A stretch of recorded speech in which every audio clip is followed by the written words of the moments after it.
Introduction: Why Stoicism Still Matters. In every era of human history, people have asked the same questions. How do I live well? How do I handle loss, anger, success, and failure? How do I remain steady when the world feels unstable? For the ancient Stoics, these questions weren't abstract puzzles. They were daily exercises. Stoicism wasn't a religion, nor a system meant for scholars hidden in libraries.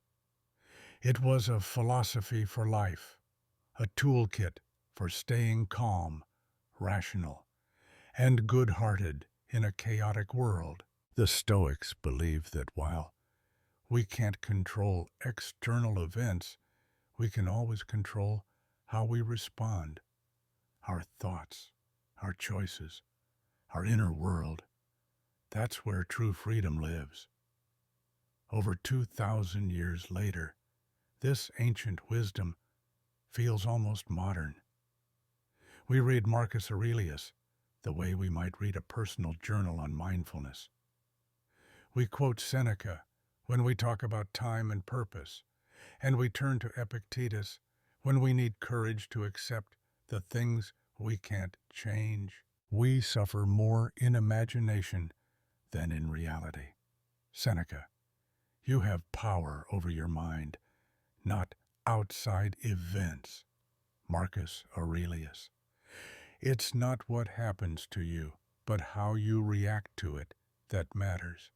Epictetus. These three men, Marcus Aurelius, Seneca, and Epictetus, are the pillars of Stoic philosophy. They lived in different worlds, one an emperor, one a wealthy statesman, one a freed slave. Yet their ideas converge on the same point: virtue and wisdom are the only lasting goods. Everything else, fame, money, power, even health, is temporary. What defines us is how we meet life's trials with reason and character. Imagine their combined perspectives as a triangle, three angles of the same truth. Marcus, writing in the solitude of his war tent, reminds us that philosophy must survive in action. Seneca, advising emperors and confronting hypocrisy, teaches that philosophy must live in the real world.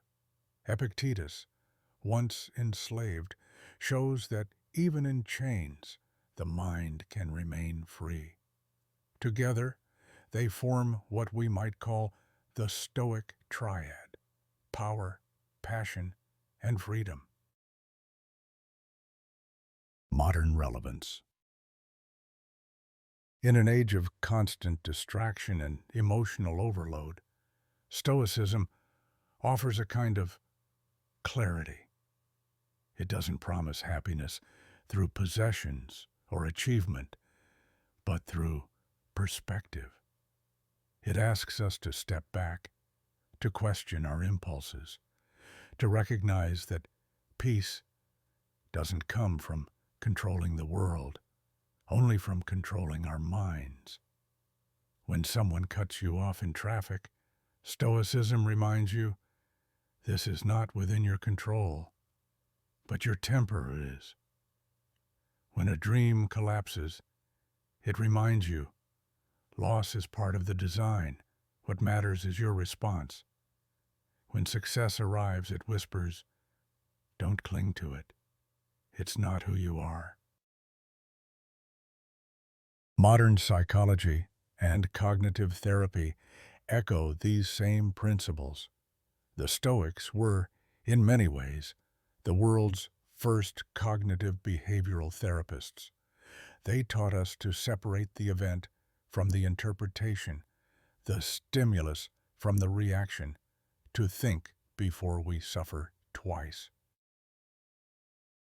Over the next hour, we'll explore the lives and lessons of the three most famous Stoics: not as distant statues of reason, but as real people facing real difficulties. Marcus Aurelius, the emperor who never wanted power yet bore it with humility. Seneca, the millionaire philosopher torn between wealth and virtue. Epictetus, the slave who discovered freedom in his own mind. Each lived by the same core principles, yet each expressed Stoicism in a different form, in leadership, in letters, in lectures. Their ideas shaped Roman culture, influenced early Christianity, guided Enlightenment thinkers, and echo today in self-improvement, books, and mindfulness practices.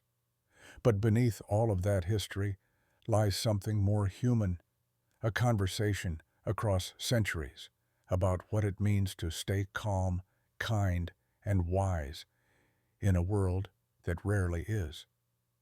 So, let's begin where Stoicism meets power, duty, and pressure. Let's step into the life of the emperor who wrote quietly to himself between battles, Marcus Aurelius.